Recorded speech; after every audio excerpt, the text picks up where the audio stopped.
السلام عليكم ورحمة الله وبركاته، والصلاة والسلام على رسول الله، وأهلا بيكم معانا النهاردة في فيديو جديد. النهاردة هنتعلم مع بعض ازاي نقدر نعمل روت لجميع أجهزة سامسونج بطريقة سهلة جدا. طيب هنشتغل ازاي؟ الطريقة اللي هنتكلم عليها النهاردة في الفيديو تنفع لجميع أجهزة الأندرويد. تمام. والنهاردة معانا جهاز اس 9 بلس، هنبدأ نشتغل عليه ونشوف الخطوات بالتفصيل مع بعض. فيلا بينا على طول نبدأ الشرح، ويا ريت قبل ما نبدأ الشرح نشترك في القناة ونفعل زر الإشعارات علشان يوصلكوا اي جديد بنعمله على القناة. يلا بينا على طول نبدأ الشرح. اهلا بيكم معانا النهاردة مرة تانية، والنهاردة معانا جهاز اس 9 بلس سامسونج. الجهاز ده الاصدار ده الجهاز بتاعه جي 965 اف زي ما حضراتكم شايفين بالظبط، واصدار الاندرويد اللي عليه اصدار 10 زي ما حضراتكم شايفين بالظبط. في شوية خطوات كده لازم نعملها في البداية علشان نقدر نفك الجهاز او نقدر نعمل روت للجهاز بطريقة سهلة جدا. مبدئيا اول حاجة بنعملها بنبدأ نروح على حول الهاتف دي، وبعدين نبدأ نروح على معلومات البرنامج، وبعد كده رقم الاصدار ببدأ اضغط عليه اكتر من مرة علشان يتم تفعيل وضع المطورين زي ما حضراتكم شايفين. دي اول خطوة. الخطوة التانية ببدأ اروح على خيارات المطور، وطبعا ببدأ افتح تصحيح الاخطاء.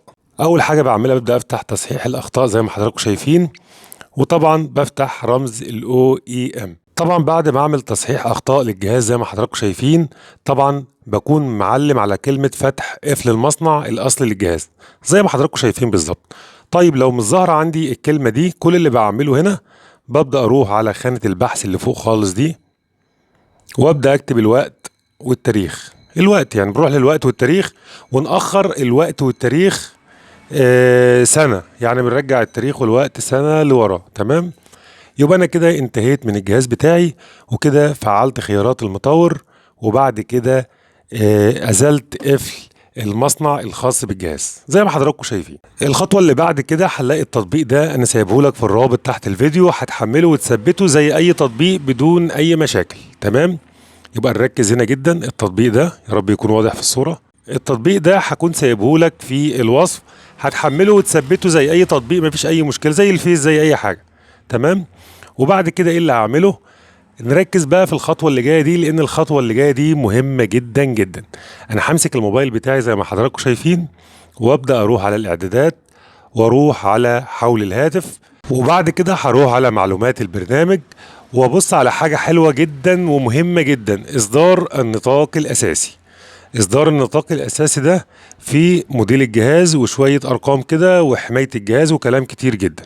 اللي فاهم الكلام ده هيكون فاهم ان دي حماية الجهاز، ولازم لو جيت تنزل سوفت لا تقل ولا تزيد. طيب انا هحتاج دي في ايه؟ هنركز مع بعض جدا في الخطوة اللي جاية. هاجي هنا على الموقع واكتب الموديل بتاعي اللي هو جي 965 زي ما حضراتكم شايفين، وهو اف. فهبدأ اختار الموديل بتاعي. تمام. بعد كده هبدأ انزل تحت كده، وابدأ اختار البلد اللي موجه ليها السوفت وير. انا طبعا موجود في مصر، فهبدأ اختار جمهورية مصر العربية. انت بالنسبة لك انت اختار البلد اللي انت موجود فيها. تعالوا بقى نروح لرقم الاصدار النطاق الاساسي اللي اتكلمنا عليه من شوية. تمام. ونركز جدا في الخطوة دي. رقم الاصدار النطاق الاساسي زي ما حضراتكم شايفين اهون، بادئ معايا بجي 965 اف اكس اكس اس اتش اف يو جي 2. تمام. هبدا ادور على نفس الحروف ونفس الارقام، ما يكونش في اختلاف في اي حرف. هلاقي ان هو ده. تمام. نفس الارقام ونفس الحروف.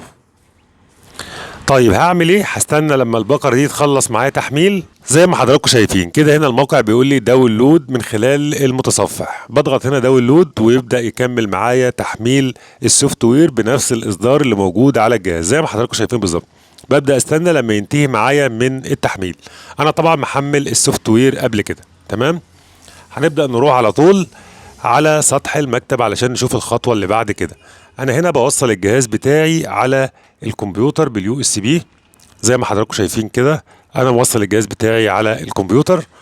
تمام. ببدأ اعمل حاجة جميلة جدا: بفك الضغط عن الملف بتاعي اللي هو الملف السوفت وير، بلاقي الخمس ملفات اللي حضراتكم عارفينهم. يبقى زي ما حضراتكم شايفين ده ملف السوفت وير الخاص بالجهاز بتاعي، وعرفنا ازاي ننزله من على الموقع، ولازم نعمل الطريقة دي، والطريقة دي بتمشي على جميع أجهزة سامسونج. تمام. ايه اللي انا هحتاجه هنا؟ هبدأ اروح على الكمبيوتر، وابدأ افتح الذاكرة الداخلية للجهاز بتاعي، وابدأ اخد ملف الاي بي كله اللي هو الملف، اول ملف ده هتلاقي اوله حرف الاي بي. ببدا اخد الملف ده كله كوبي وانزله في الذاكره زي ما انا عملت كده بالظبط. زي ما حضراتكم شايفين بالظبط انا تم نسخ ملف الاي بي بالكامل هنا. نركز بقى في الخطوات اللي جايه لانها مهمه جدا جدا. هنقفل كل الكلام ده خلاص وهنبدا نروح للموبايل بتاعي. زي ما حضراتكم شايفين كده ده الموبايل الخاص بيا اللي هنعمل له روت، وطبعا الطريقه دي تمشي على جميع اجهزه سامسونج. هنبدا ندخل على البرنامج اللي احنا ثبتناه في البدايه، هيظهر معايا بالشكل اللي حضراتكم شايفينه. هاجي على كلمه تثبيت اللي فوق خالص دي واضغط عليها بالشكل ده كده. نركز مع بعض خطوه خطوه.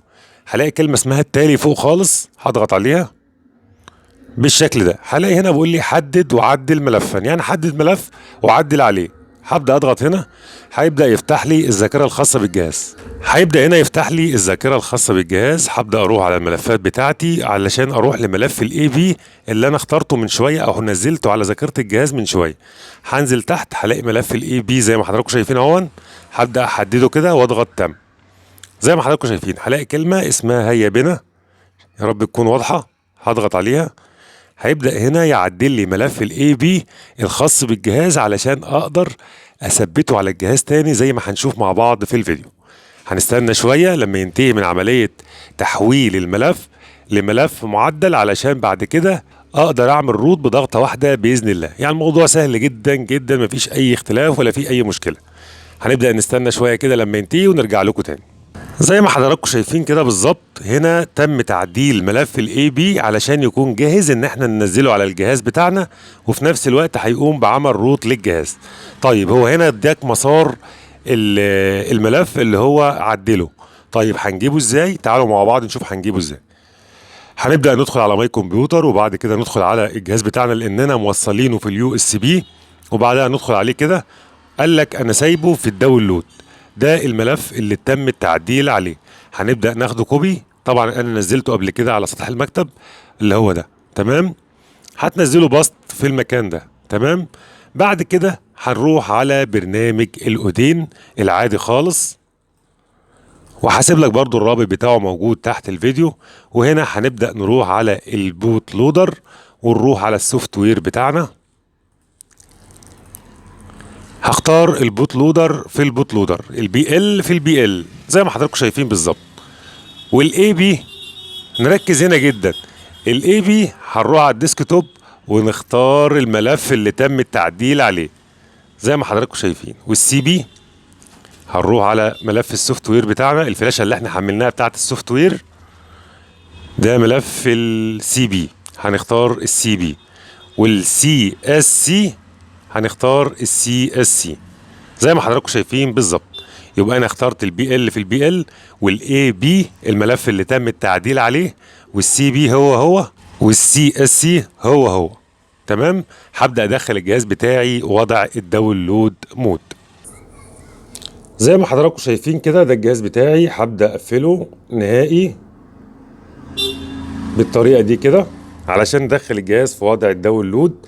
الجهاز ده بيدخل داونلود من الزرار ده وخافض الصوت، تمام. وبعد كده باور، بضغط على الاتنين دول واضغط باور زي ما حضراتكم شايفين، وبعدين اضغط على رافع الصوت ضغطه واحده كده. الجهاز دخل معايا داونلود. هوصله بكابل اليو اس بي. وصلت طبعا الجهاز بتاعي الموبايل في الكمبيوتر وبدأ يظهر معايا بالتعريفات زي ما حضراتكم شايفين. كل اللي هعمله هضغط على كلمة ستارت. زي ما حضراتكم شايفين بدأ التفليش زي ما حضراتكم شايفين بالظبط، والجهاز زي ما حضراتكم شايفين بدأ يعد معايا هنا.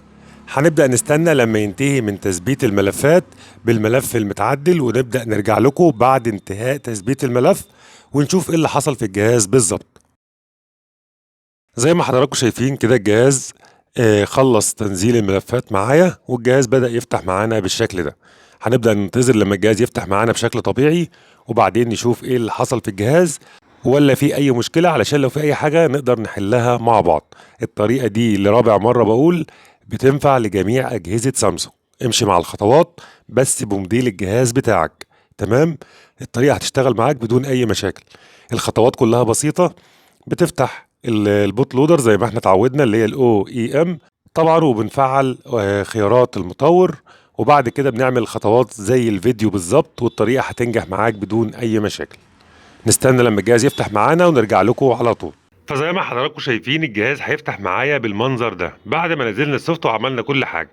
فهلاقي هنا ايقونه ماجستيك ظهرت معايا بالشكل ده، وهلاقي فوق خالص كده بيقول لي تم التثبيت زي ما حضراتكم شايفين. يعني كده تم تثبيت الروت، اقدر اعمل اي عمليه انا محتاج اقوم بيها، اقدر اعمل اي تطبيق انا محتاج اشغله واكون محتاج روت عليه بطريقه سهله جدا. الطريقه دي شغاله على جميع اجهزه سامسونج، مع اختلاف انك تحمل الروت او الروم الخاص بالجهاز، مع اختلاف انك تحمل الروم الخاص بالجهاز زي ما ذكرنا في بداية الفيديو. وطبعا بكده النهاردة يكون الفيديو بتاعنا انتهى، ويا ريت ما تنسوش تدعمونا بالاشتراك في القناة وتفعيل زر الاشعارات علشان يوصلكم اي جديد بنعمله على القناة. والسلام عليكم ورحمة الله وبركاته.